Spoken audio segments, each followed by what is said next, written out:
Let's go ahead and get started. Last time we looked at random variables.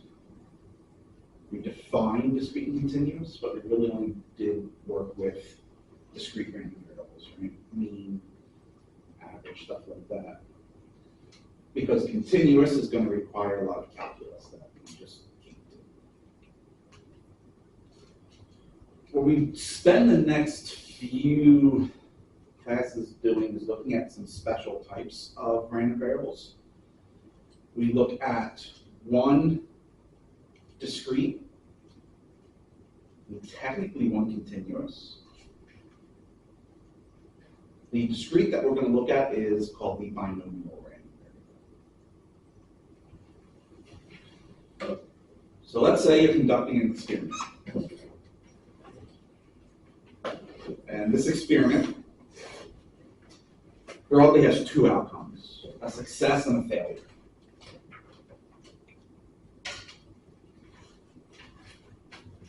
If we let capital X represent the number of successes in a sequence of trials,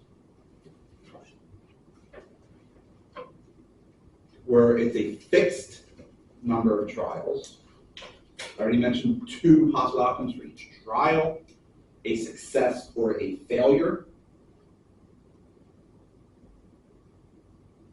Probability of success on each trial is the same, so your probability of success doesn't change.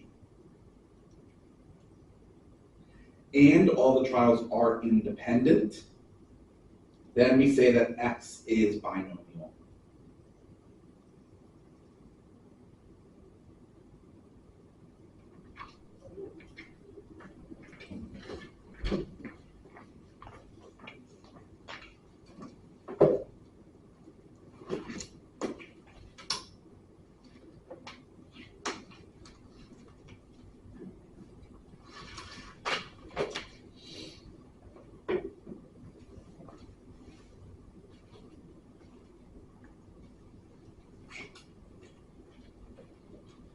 It's important to note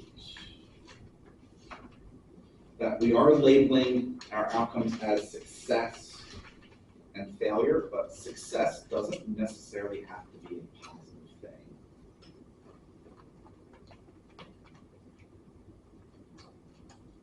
Right? If we're letting X represent the number of defectives, success would be the product being defective, which you typically think of as a negative. So the success just simply means it's what we're looking for, what we're measuring. Failure is not what we're measuring.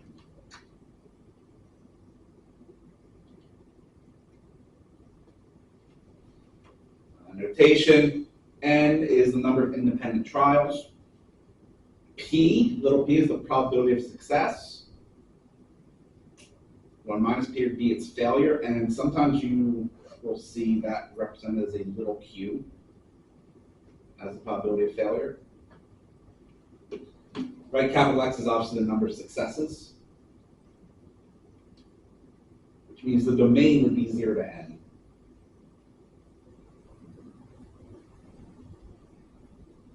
Formula.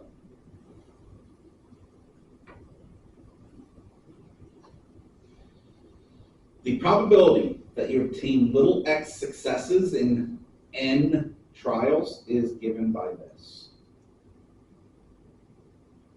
So this is read as n choose x times the probability of success raised to the xth power times the probability of a failure raised to the n minus x.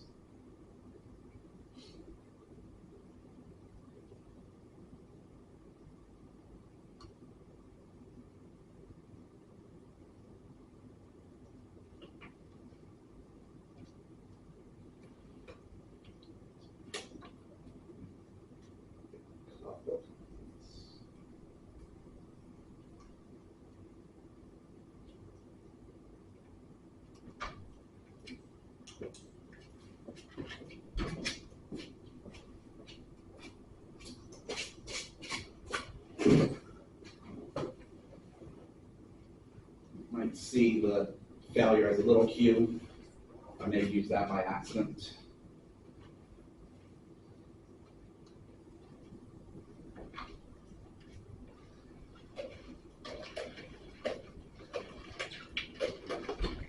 That is read as n choose x.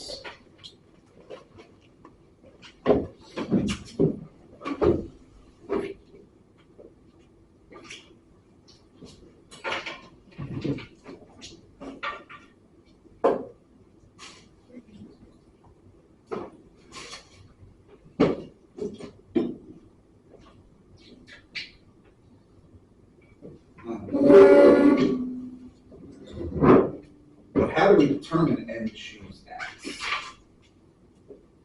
So glad you asked. There's your formula. N factorial over x factorial times n minus x factorial.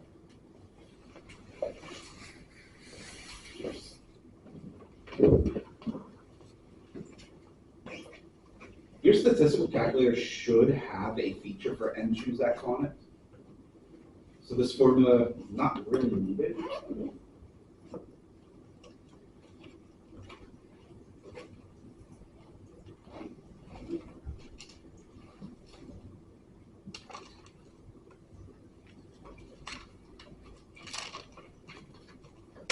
It's also written this way, n choose x.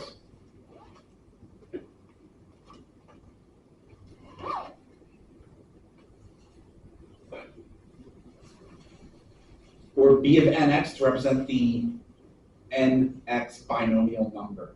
I guess that's why this is called the binomial random variable.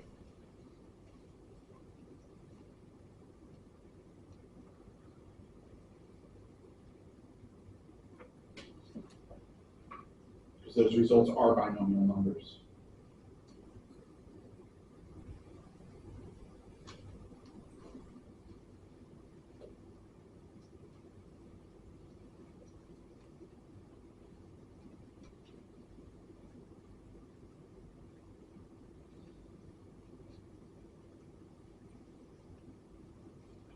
N factorial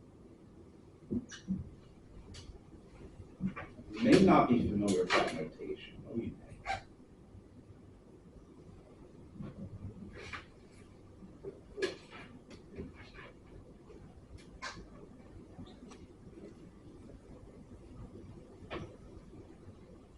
Factorial is just the product of it and all the integers less than it, all the whole numbers less than it. Right, so 5 factorial, 5 times 4 times 3 times 2 times 1. That's factorial notation.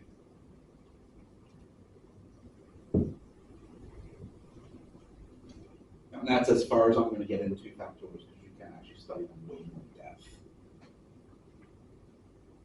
Factorial, for our purposes, only works on positive integers, so the natural numbers. As you get a little more advanced, you can actually use it on negatives and irrationals as well. You can use it for any real number.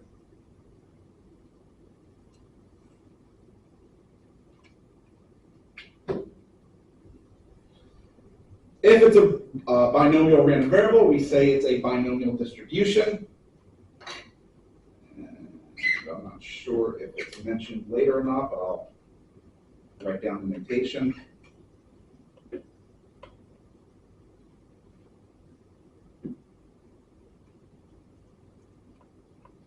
And we'll say that x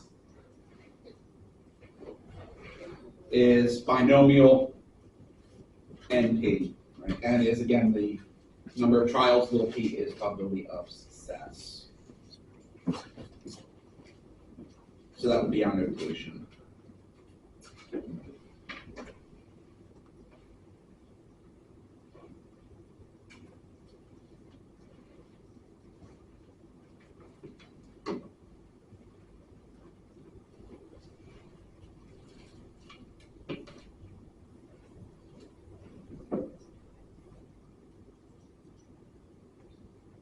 With some math, it is fairly easy to find formulas for the mean and standard deviation. So expected value is just n times p, number of trials times probability of success. The variance is npq. Number of trials times probability of success times probability of failure. And standard deviation, remember, is just the square root variance.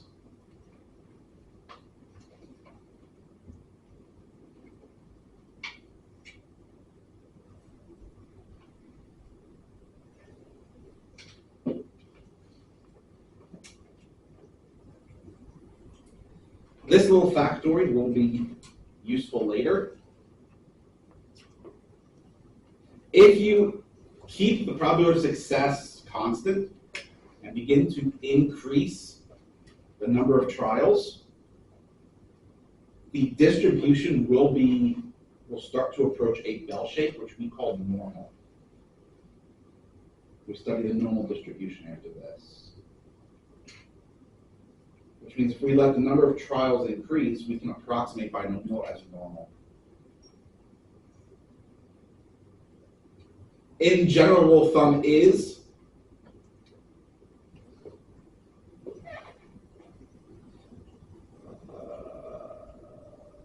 that's not the condition I'm familiar with. NP has to be greater than or equal to 10, and NQ has to be greater than or equal to 10.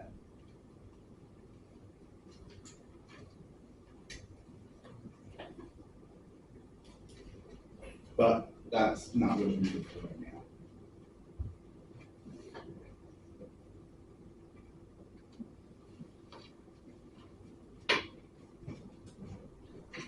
And here is where you will become very happy.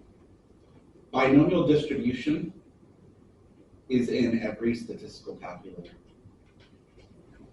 You don't need to know those formulas at all.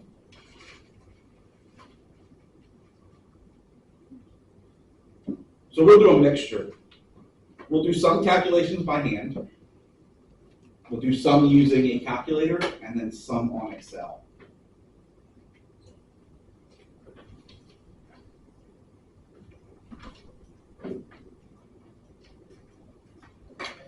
First, identify whether an experiment is binomial.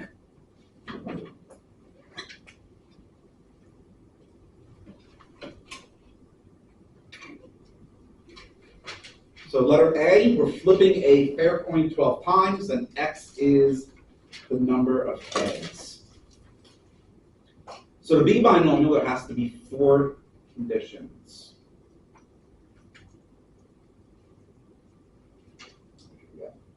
Okay, that's the first one. Is it a fixed number of trials? Yes, 12. Condition 1 satisfied. Condition 2. Are there only 2 outcomes, a success and a failure? Yes. Number 3, is the probability of a success the same for every trial? Yes. Number 4, are the trials independent? Yes.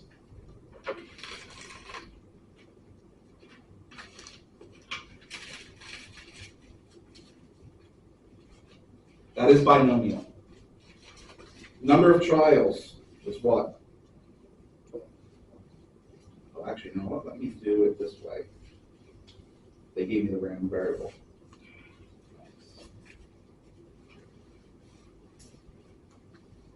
What is the probability of a success as a decimal? 0.5.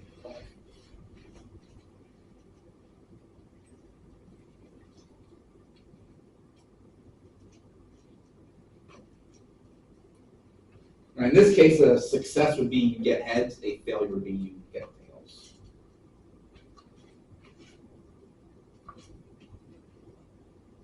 You just read that. That's it. Yes. That just simply means that X is a binomial distribution with 12 trials and 0.5 probability of success. Okay. Draw without replacement 5 cards from a deck. Let X represent the number of hearts. Is there a fixed number of trials?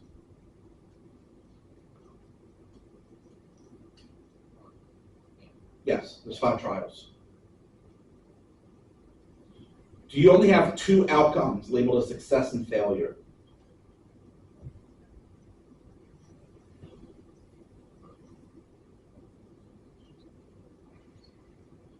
Yes.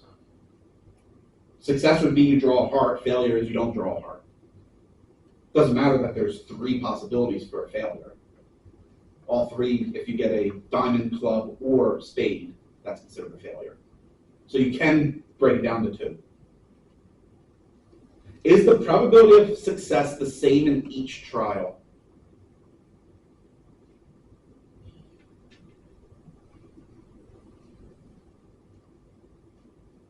Or no, because No. yeah, the more cards get taken out, the less of the pool they have. The cards are not being replaced. So the probability does change.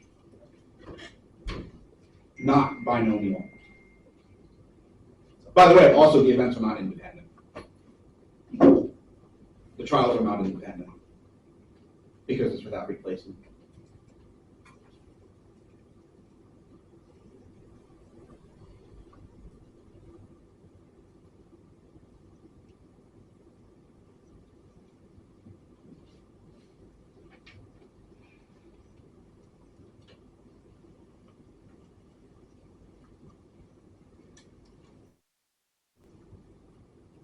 What I'll say is probability is not fixed. That's fairly straightforward, so you're going to need to be able to determine whether a given event is binomial or not.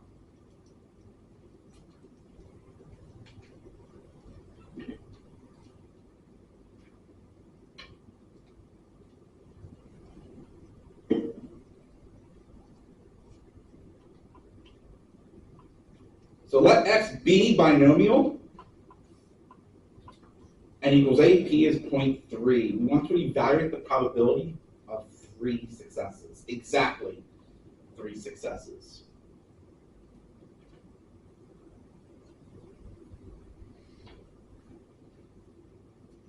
Now, for this, I'm going to use the formula.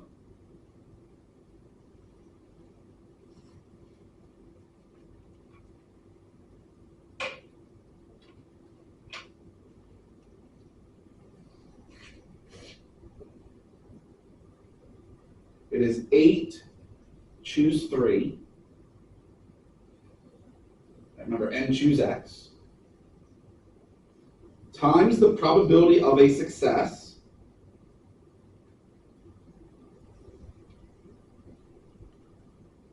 to the how many successes are we looking for? 3.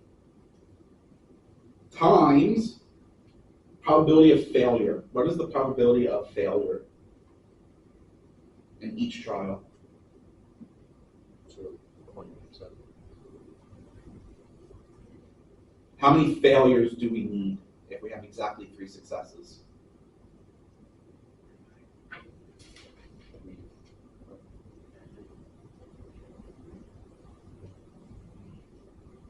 Oh, 5. 5. Yeah. Right? 8 fixed trials, if 3 are success, that means the remaining 5 have to be a failure.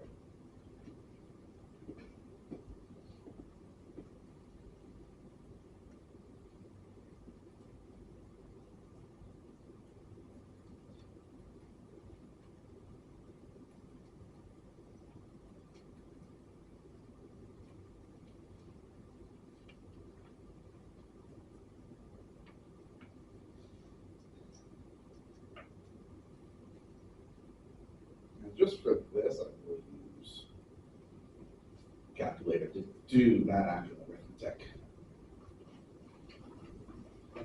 And I'll also show you how you can just get the n choose x on your calculator.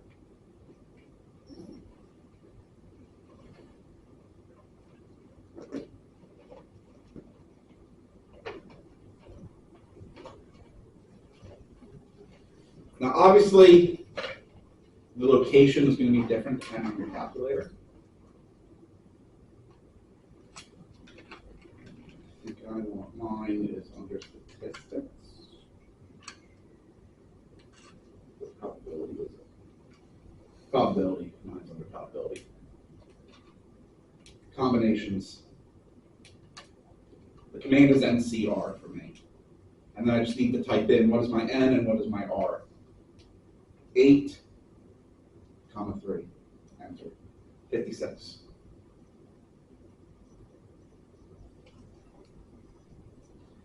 Alternatively,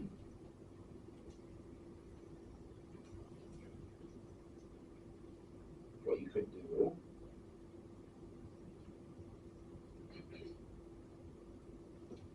is, if you're familiar with factorials, 5 factorial, right? 5 times 4 times 3 times 2 times 1.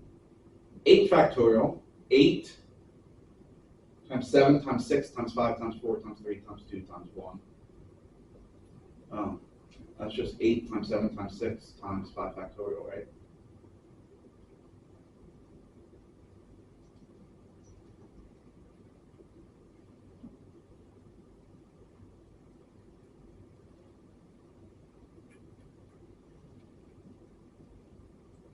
Three times 2 is 6. The 6 is cancelled out. Left 8 times 7, which is 56.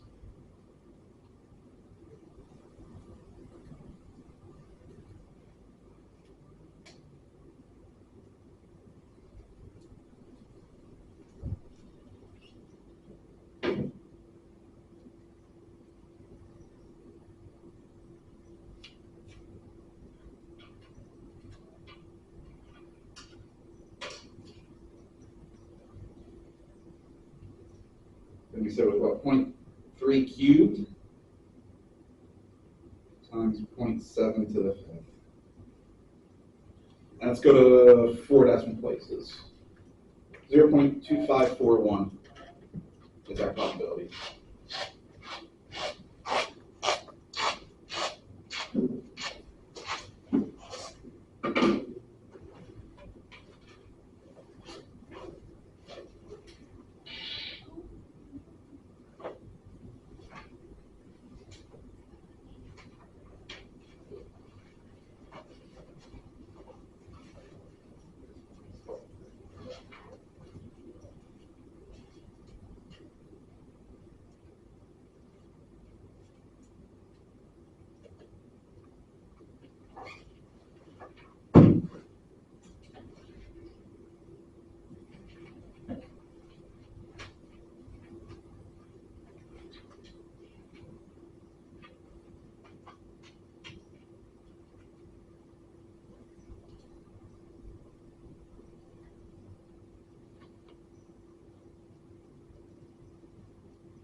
So we have a binomial distribution, 12 trials, and a 0.4 probability of success. I'm going to start with A.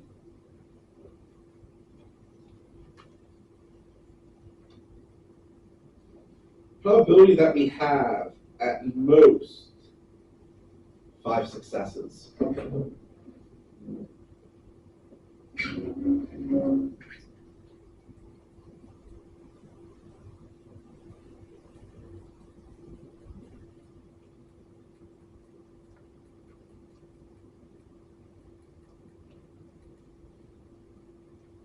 Isn't that, if you have at most 5 successes, 1 success, or 2, or 3, or 4, or 5?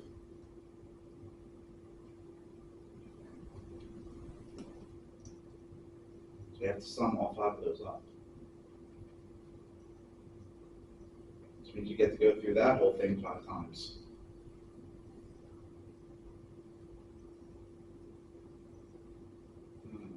That's not fun.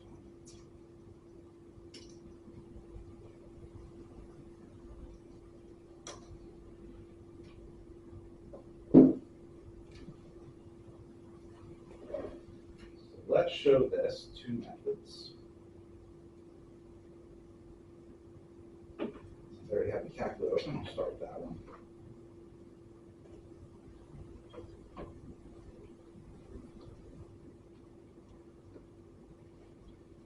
Right now, again, where it's located on your calculator is going to be different. but generally speaking, it's going to be under some kind of statistics menu. And then under distributions. Scroll down, there's going to be two options. You're going to have a binomial PDF and a binomial CDF. PDF is a probability density function. CDF is cumulative density function. We have at most 5, which means we're summing up several probabilities, right? That is cumulative.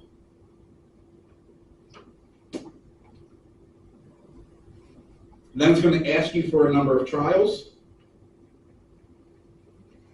Probability for success, 0.4 for us, right? Lower bound. Actually, I did forget one in my sum. I forgot 0. You can have 0 successes too. And upper bound, which is 5. Then you hit OK, and there's your probability.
On Excel,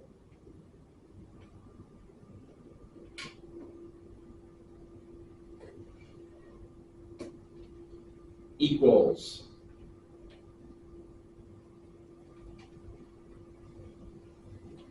binom dot dis. So that's binomial distribution.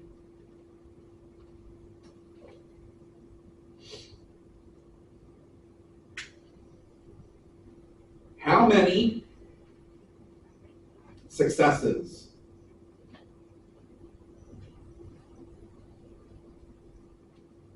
looking for less than or equal to 5, so I'm going to put in 5. And how many trials? With what probability of success? And finally, is it cumulative?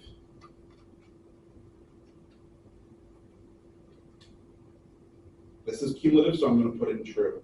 So what this will give me is 5 or fewer. If you put in false, it'll just give you 5.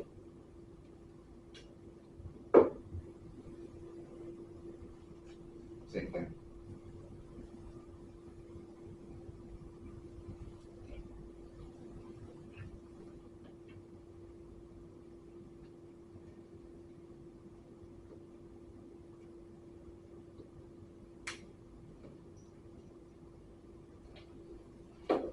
I just realized that's not straight, and that's going to irritate me, so I'm going to rewrite. I'm actually just going to get rid of that altogether. I wrote that to show that it's going to be too much of a pain in the butt to do by hand, so I'm just going to use technology. Which is why you're going to be happy with this test, because you can do just about all of it on calculator. Unfortunately, that also means there's not a lot of chance for partial credit. Because you're typing into a calculator, so how do I know if you're doing it right or not? So I don't know if you use the wrong distribution or you just typed in a number wrong. I don't.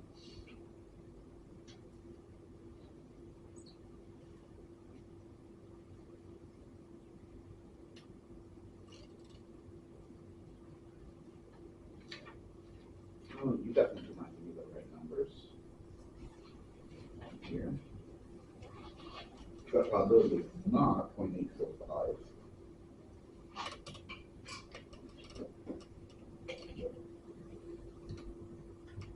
It was 6652.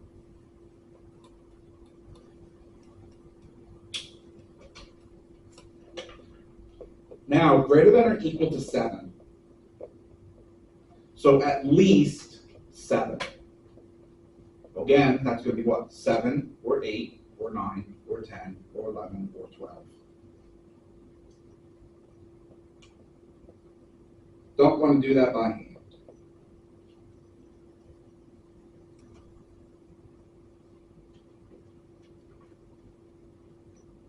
And use that distribution.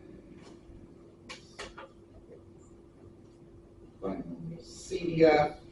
Same number of trials. 0.4. Now, nice thing about this calculator is it gives me an option for lower and upper bounds. 7 to 12.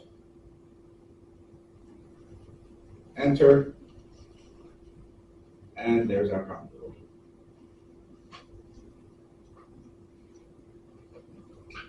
.1582. On Excel,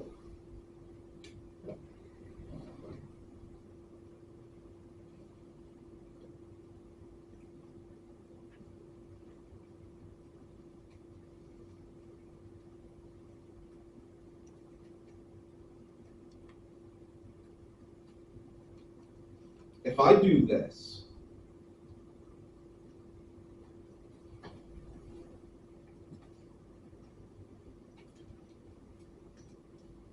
that gives the probability of 7 or less.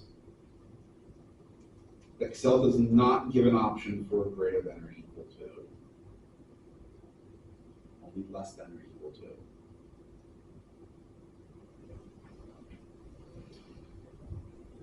Bummer.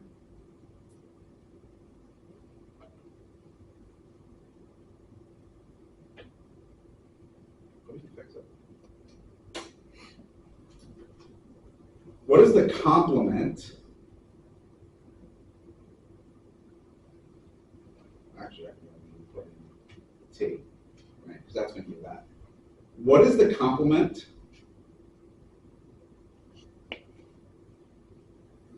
of at least 7?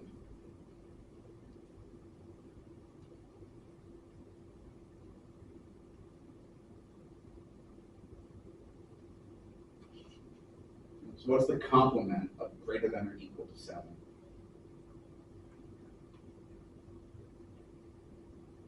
What is its opposite? Less than or equal to 7? Not less than or equal to. Just less. Just less than. Okay. If it was greater than 7, then it would be less than or equal to. But remember, our values are all are just counting numbers, right? So instead of saying less than 7, it's less than or equal to 6. Right? Because anything between 6 and 7 is not even part of our possibility anyway.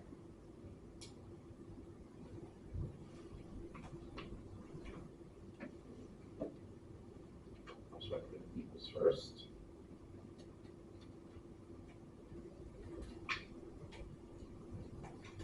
So it's going to be 1 minus, now calculate the probability of 6 or less.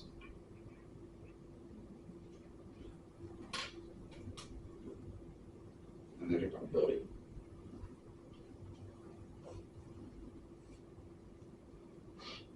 .1582.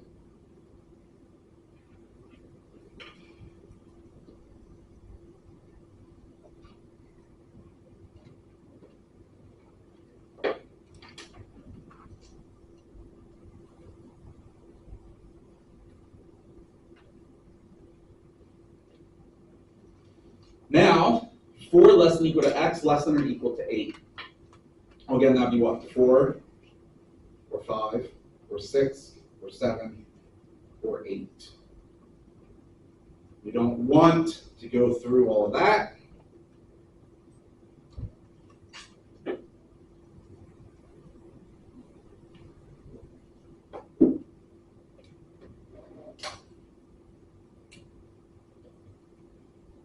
calculator one is going to be very simple. I only have to go through the menus on this calculator, so I can just type it.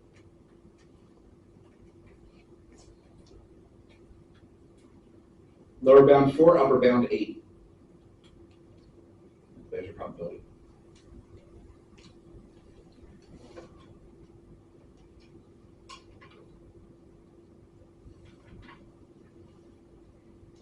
In Excel,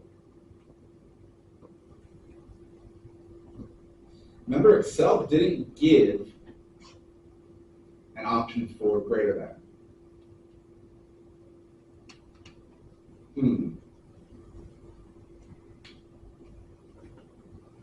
That's okay. Because if I now just add a dot range, I can now use a range.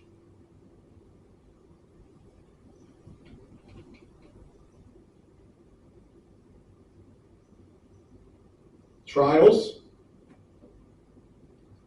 probability of success.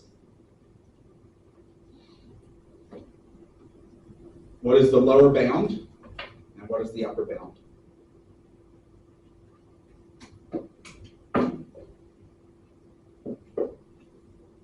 .7594. Oh, but I could also cheat the system, so to speak.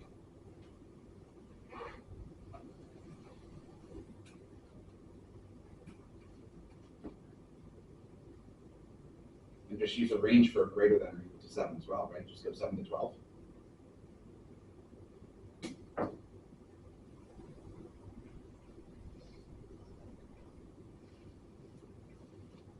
So either of those would work, either 1 minus, use the complement, or just do a range. You could also do a range for this one, for part A, right? You could just go 0 to 5 as your range instead of turning cumulative on.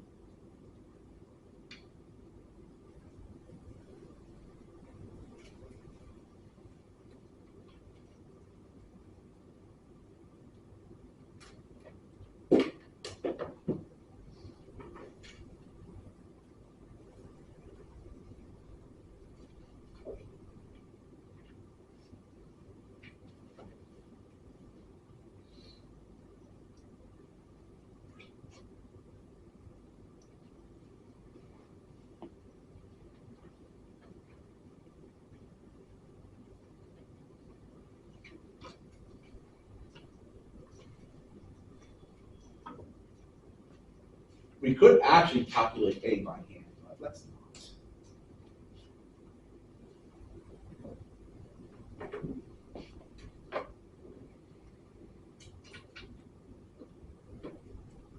So again, I'm going to show off 2. Start the calculator.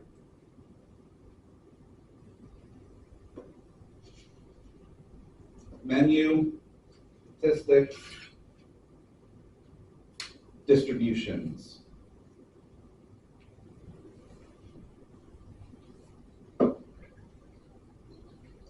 Are we looking for PDF or CDF for part A?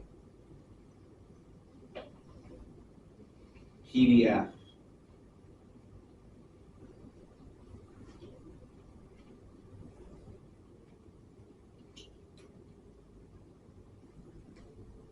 So just going down to binomial PDF. Number of trials was 10. Probability of success was 0.55. What did they want X to equal? There's your probability. 0.2384, let's say.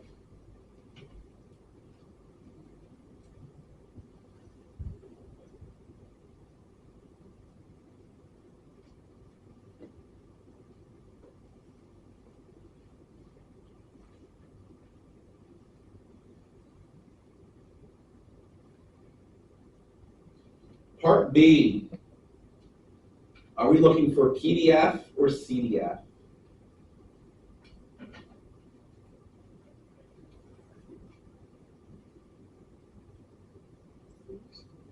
What was it? CDF, right? We want cumulative.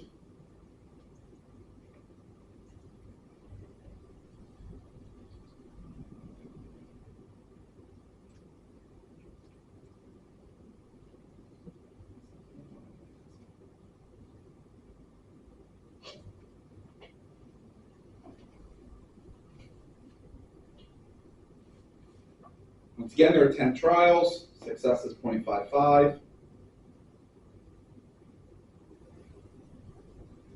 What is our lower bound going to be?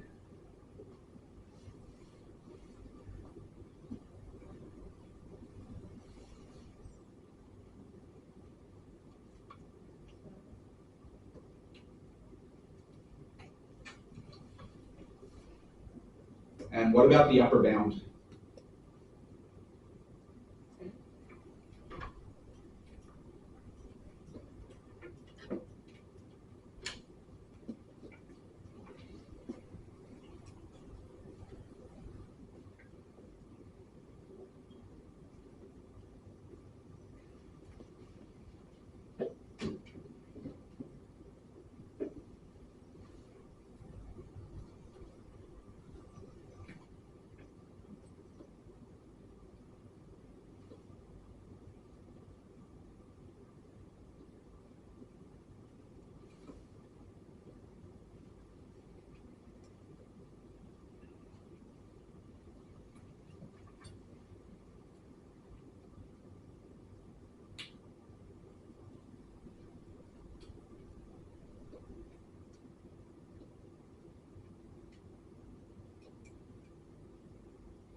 Power of technology, because I'm too lazy to write it down myself. Those got me based values, and there you go. Structure's prerogative. Now in Excel, we're going to do the same thing, but now in Excel.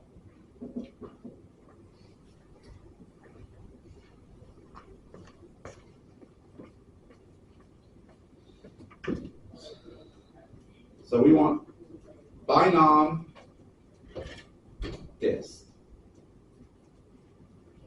Remember, the first number we need to enter is the number of successes, which for part A was what?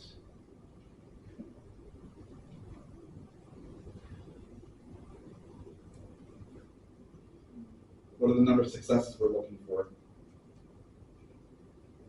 6.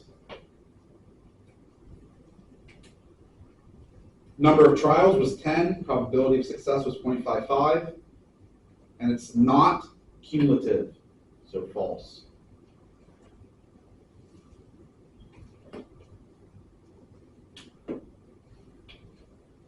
I'm actually not sure. I'm going to try.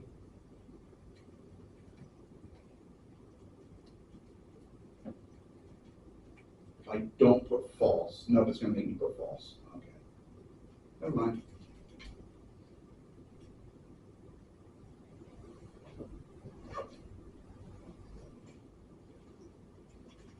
And then for part B, you can either do the complement, right? 1 minus less than or equal to 6, or just use a range. I'm just going to use the range. Binom dist range. 10 trials, probability of success 0.55, 7 to 10, right?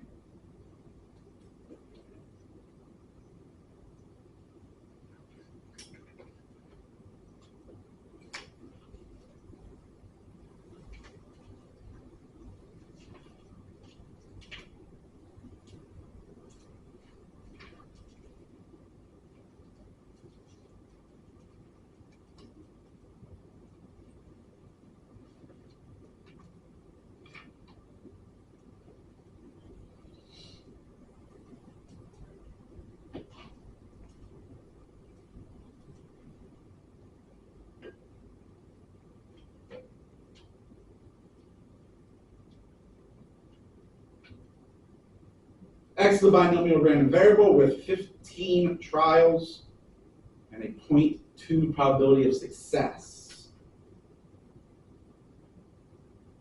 What is the probability of at least one success? And then at most 2 successes.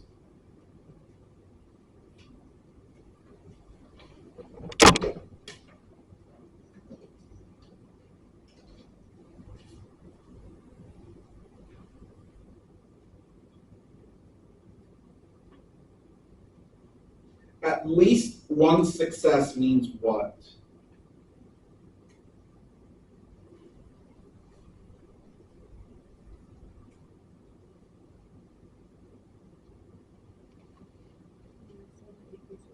What is it?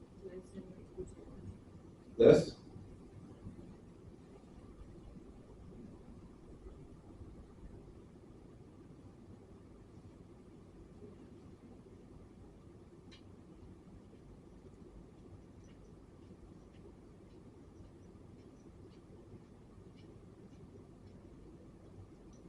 So in terms of not symbols, what would at least one mean?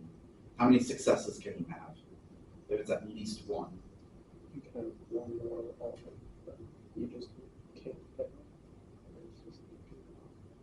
You can't fail. You Or sure? no, it's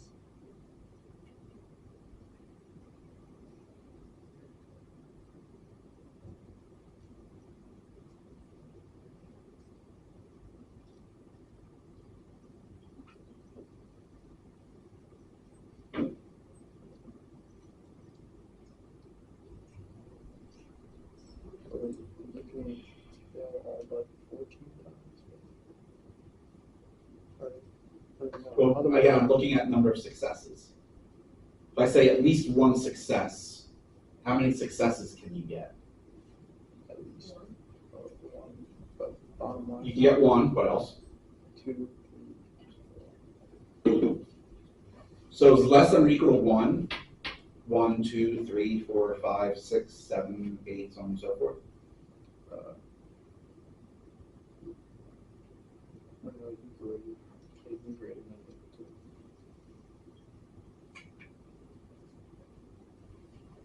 2. At least means the smallest you can have, right? So 1 or more. Then what about B? At most 2 successes.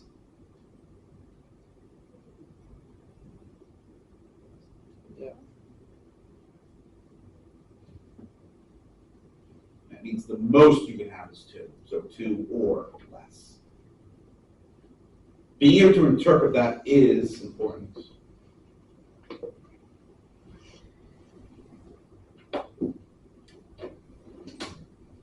And now I'm not doing this by hand.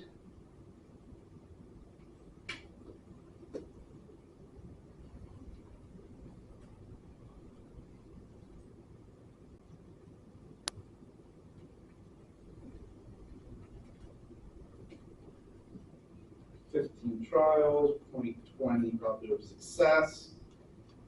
Lower bound is 1. If it's at least 1, and the upper bound, 15, right?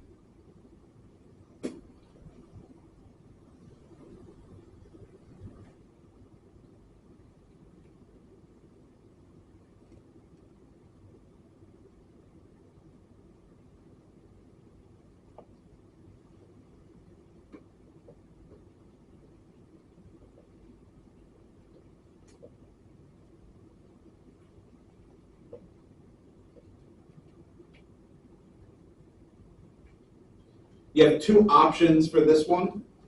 Less than or equal to 2. You can either use the range or just the normal distribution. 2, 15 trials, 0.20 probability of success, and it is cumulative.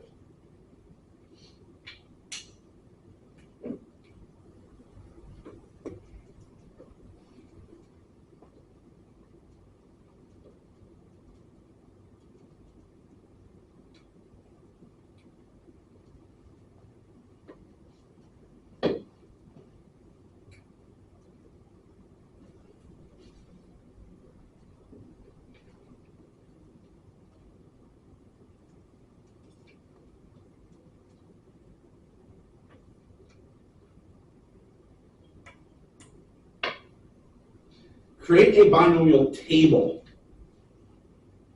for the experiment of 7 trials and a 0.65 probability of success.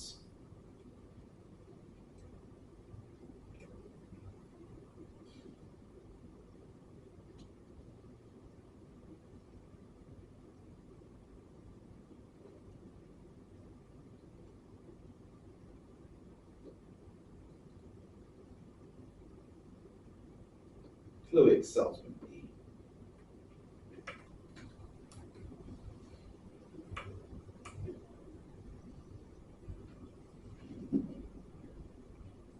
best option. This way, X. Table X. 7 trials, so what are the possible values that X can take on?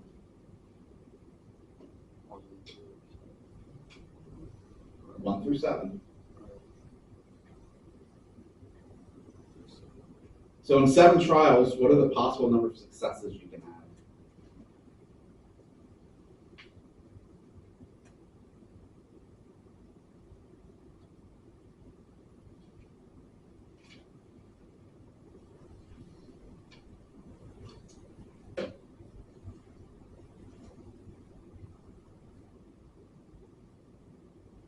It's not possible, but or it's possible, not guaranteed, right? I'm sure asking. What's that? What's possible, not guaranteed? A success. Right. Like so 7. You have 7 chances. No? Right. So how many total successes can you have? You can. What is it? Or you can have. What are all the possible number of successes you can have? What are the values that X can take on? 7 is definitely one of them, but it's not the only one. 1, 2, 3, 4, 5, 6, 7. You're missing one. Oh, 0. 0. You can have no success.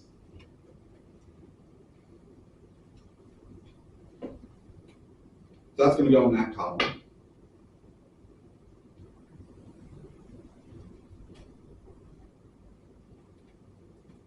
Right, then this column is going to be binomial distribution. Number of successes, well, isn't that going to be C9? How many trials? 7. What was the probability of success? 6, 5, 1, 6. And is this cumulative? No. Now we just drag and drop it.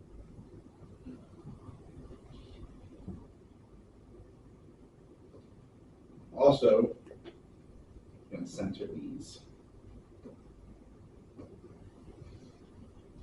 Oh, how do you do that? What? Center. I just highlight the cells. And then right up here. That centers it in terms of height. The second one centers it in terms of the width. Okay, thank you. So I didn't even need to do this one. I could have left that one as top centered or bottom centered, doesn't matter. I just typically just do both just to be safe.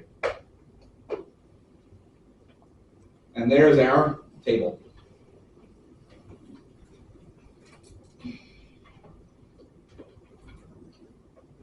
I'll let you check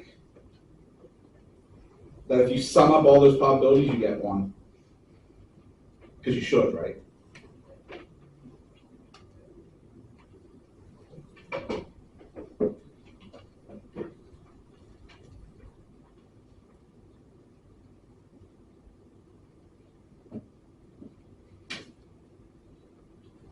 Calculate mean and standard deviation for this random variable.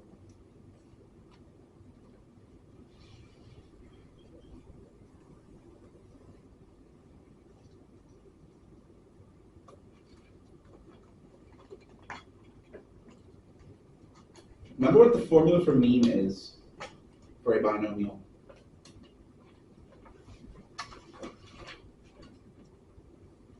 It's n times p.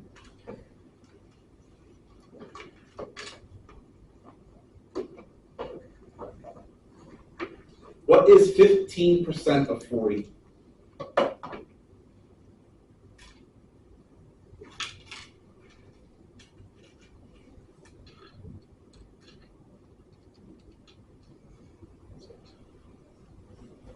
Maybe 7. It is 6. 10% of 40 is 4. Half of 4 is 2. 4 plus 2 is 6. Plus 15% is 6.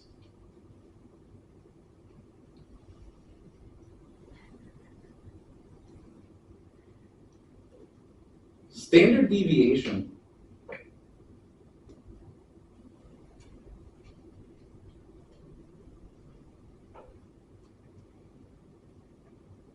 Square root of n times p times q.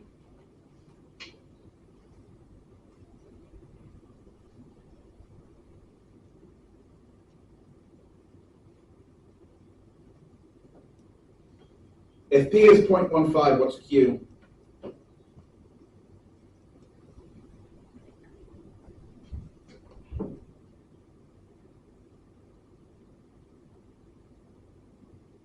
If 15% of success means you have what percent of failure?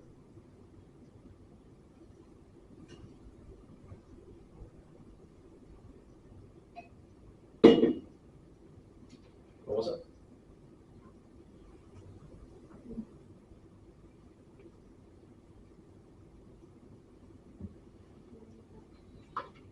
$95?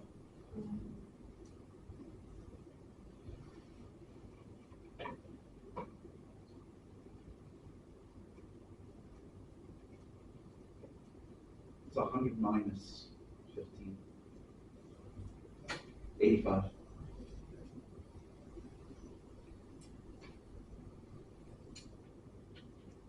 That's what's going to be 85% of 6. 10% is 0.6. Half of 0.6 is 0.3. 0.6 times 8 is 4.8. 4.8 plus 0.3 is 5.1.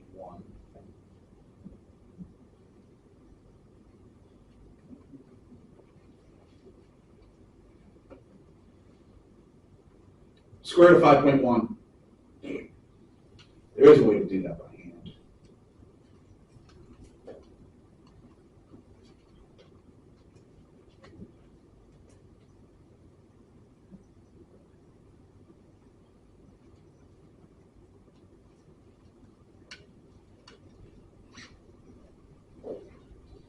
$2.26.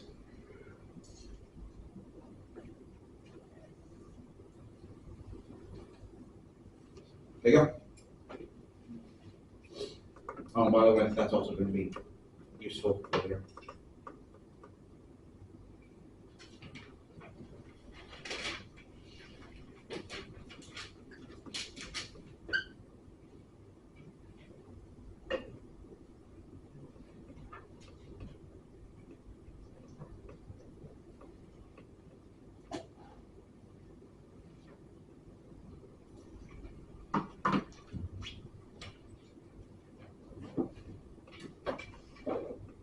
I'll let you do this one on your calculator.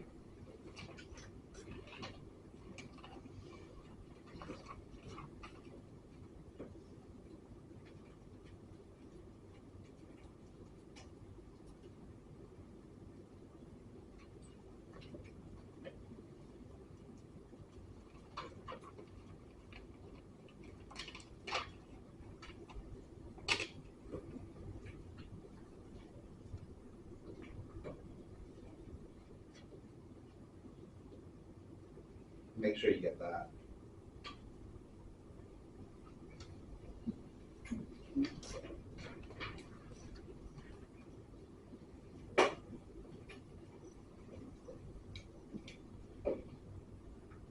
Questions on the binomial distribution?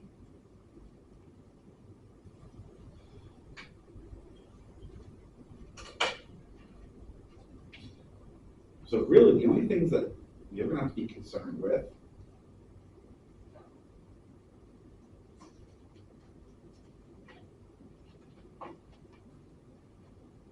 are the conditions that make it binomial, so being able to tell whether an experiment is binomial, and your formulas for mean and standard deviation.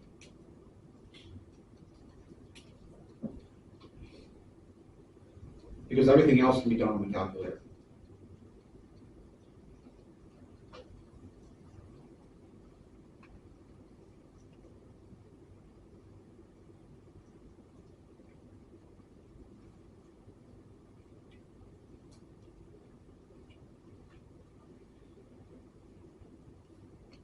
Yeah, no new assignments.